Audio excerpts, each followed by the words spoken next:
ஊழல். திமுக தினம் தினம் ஊழல் செஞ்சாலும் ஏன் மாட்டிக்க மாட்டேன்றாங்க அப்படின்ற ஒரு மிகப்பெரிய கேள்வி உங்க எல்லாத்துக்கும் இருக்கும். நான் சொல்றேன் கேளுங்க. KN நேரு 1996 மினிஸ்டர் ஆகுறாரு. 1997 தம்பி TVH அப்படின்னு ஒரு கம்பெனி ஆரம்பிக்கிறார். அதுக்கப்புறம் அண்ணன் வாங்குற லஞ்ச பணம் எல்லாம் செங்கலா, கல்லா, மண்ணா, ஜல்லியா கன்ஸ்ட்ரக்ஷன் கம்பெனிக்குள்ளார போகுது. நாளைக்கு கன்ஸ்ட்ரக்ஷன் கம்பெனி பெருசாகி வித்தா அதெல்லாம் ஒயிட் மணி. ஸோ இப்படிதான் பிளாக் மணி ஒயிட் மணி ஆகுது. அவரோட தம்பி TVH ஹோம்ல படிப்படியாலாம் ஒன்றும் கேரல. அவர் கட்டின முதல்ல மல்டி ஸ்டோரி பில்டிங், அதுவும் சென்னை தலைநகரத்தில். அதுக்கப்புறம் திருச்சி, கோயம்புத்தூர்னு அவரோட கன்ஸ்ட்ரக்ஷன் எல்லாம் பெருசாயிடுச்சு. இதுக்கெல்லாம் மூலதனம் யாரு?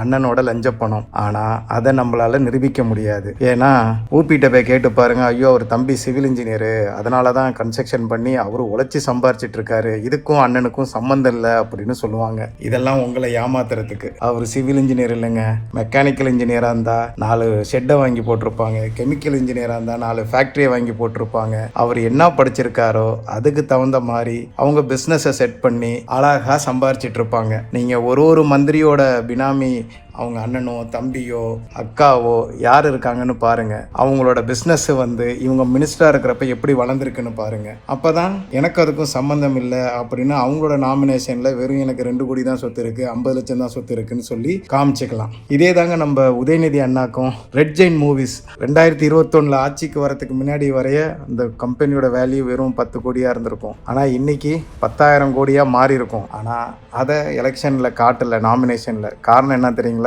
இன்னைக்கு அந்த கம்பெனி உதயநிதி பேர்ல இல்ல, அவர் மகன் பேருக்கு மாறிடுச்சு. அப்ப உதயநிதி அதை காட்ட வேண்டிய அவசியம் இல்லை. 2020 ஒரு படம் மட்டும் டிஸ்ட்ரிபியூட் பண்ணவங்க 2022, 23, 24 பாத்தீங்கன்னா வருஷத்துக்கு 20 படம் டிஸ்ட்ரிபியூட் பண்ணிருப்பாங்க. அந்த பணம் எல்லாம் இப்ப அவர் மகன் கிட்ட இருக்கும். மக்கள் மத்தியில அப்பா எங்கள்கிட்ட அவ்வளவு பணம் இல்லை அப்படின்னு சொல்லி நடிப்பாங்க. ஆனா இதுல இன்னொரு விஷயம், திமுக ரொம்ப விவரமா இருக்கும். நீங்க ரெட் ஜெயின் மூவிஸே பாருங்க. ஆட்சிக்கு வந்த முதல் 3 வருஷத்துல ஆட்டையை போட்டதெல்லாம் எலெக்ஷன் நெருங்குறப்ப அந்த ரெட் ஜெயின் மூவிஸ் உங்க கண்ணில் படாத மாதிரி அப்படியே படிப்படியா குறைச்சிக்கிட்டு 2025 பிற்பகுதியில் படமே வந்திருக்காது. 26 ஒரே ஒரு படம் பராசக்தி மட்டும்தான்.